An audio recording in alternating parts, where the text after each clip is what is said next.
Thank you, Abdulaziz Ismail, for that lovely coverage from the Ministry of Education. But now we jump into our final guest. As you know, that the British Ladies Society in Kuwait, BLS, led by President G.M.K, for the last 3 years. BLS was founded in 1993 by the British ladies and formed to build welcoming community of ladies from all over the world who are deciding to join and live Kuwait.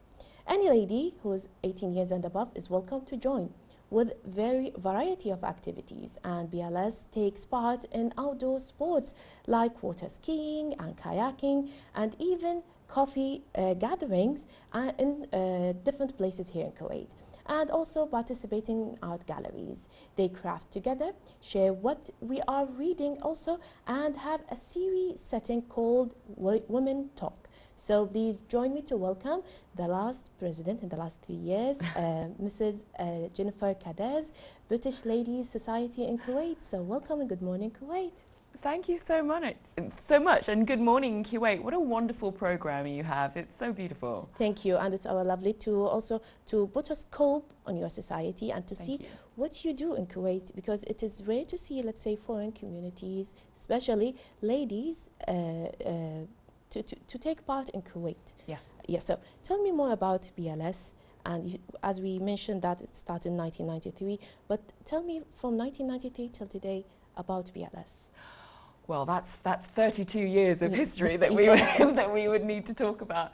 But honestly, I think just when you come to a new country, it's sometimes just really settling for you to be able to have a reminder of home, to be able to communicate with somebody who maybe has the same culture as you. So I think initially that was what British Ladies Society was founded on, was being able to talk to someone who was going through the same experiences as you are in a new place. Yeah, because there's a shift and there's homesickness and there's other things they need to deal with to adapt in the new And you're so right, homesickness is an issue, but with my presidency, what I wanted to really impart to everybody is that where you are is where your home is. Exactly. And honestly, Kuwaitis have been so incredibly welcoming and so friendly, and they've really brought us in. And I really wanted to be able, for our society, to introduce to women who are new to Kuwait exactly what a welcoming and fabulous community there is. There's music, there's art, there's culture. There are so many things to get involved with. Because there's a misconception about Kuwait, because Kuwait is, let's say, they see that it's only oil, desert and camels and it's basic country. No, there's too much in Kuwait and there's a lot of things in Kuwait. Yes, no, there really, really is. And what is wonderful about having been here for 32 years is, as a society, is that we still have people who founded the society, and they're now grandmothers and they have their grandchildren here. And then you also have people who are newly arrived, and everybody has so many different interests that we pool that community of information. And honestly, we might be the best of British, but we're getting the best of Kuwait as well, and it's wonderful. So tell me about Women Talks. I know that's what we call it here in Kuwait, Chai al-Dhaha gatherings. Okay. It's like the before noon tea gatherings, but you have the Women Talk. Tell me about these sessions. Well, so this was something that I started because I was just being a little bit cheeky, because we do have the conception that women always talk, right? Yeah. And I wanted to move that away by saying, yeah, women do talk. So I wanted to start a monthly gathering where we would bring different talkers in, and we had a wonderful talker a couple of months ago who actually was the VP of CNN Arabia, Caroline Farage, and what her talk was about was telling us the different stories that we tell each other.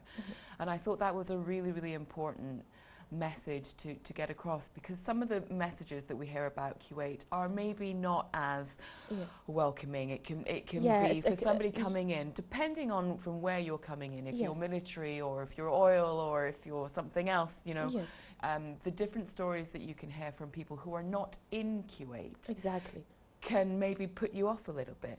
But when you get here, hearing the stories of the people who are here and their experiences is so important, because then you'll get a really great idea of what it is to build a home in Kuwait. To build a home and also to navigate through Kuwait. You're a foreigner, this is your first time here in a foreign country, away from home, friends, family. So you need to adapt in a very positive way, and you need a route map and also a guide. You provide a compass for the newcomers. So I understand that you have major events throughout the year. So tell me about the top events you have. Ooh, they're all top events, Miriam. They're all top events. Not to forget that this year, you know that Ramadan 2026 is going to coincide with the national holidays. So you're going to have a very busy calendar. A very busy calendar, yes, for sure. I keep on hitting my mic. So we do have a big gala dinner that we throw once a year. And that is actually within the embassy, but it doesn't have to be. And what we do is we use that to raise funds for a local charity, so a registered local charity with the ministry, which this year is Touch of Hope Kuwait. So it's an animal shelter. The British absolutely adore their pets. They really love their animals, so it was really wonderful that Touch of Hope managed to get their licensing with Kuwait Society for Animal Welfare. I believe it's only the second legitimate society for animal welfare, so we're very excited to be raising money through the dinner, and that will be in April. But the very exciting one that's coming through is we do have a winter bazaar. That happens, we open the holiday season with this. So on Saturday the 8th of November we will be holding a winter bazaar, and we have over 100 vendors that are going to be at the bazaar. One of the things we like to do at British Ladies is to support local entrepreneurs, mostly women, people who are working from home that just have an idea, and we love to celebrate that, and our winter bazaar really does that. So it's a big opportunity for the community. For the community, and it also provides an opportunity for women empowerment here, for foreign ladies to be empowered and to feel like they are part of the, let's say, the Kuwaiti fabric. 100%, and they're so creative. I love it. That's amazing. I'm looking forward for it. Please don't forget the invitation, because I like to see, let's see, other cultures to navigate through them. So tell me now about you had your Women Talk sessions. Tell me about the distinguished guests. Who you think, let's say, now you know that Kuwait is changing and we have laws. Who are, let's say, your most significant guests that you usually have to guide women through the sessions? Honestly, I would have to say that that's going to be my next guest. Yes. Because we're always looking to the future. We are always very keen to find people who are willing to tell their stories to us.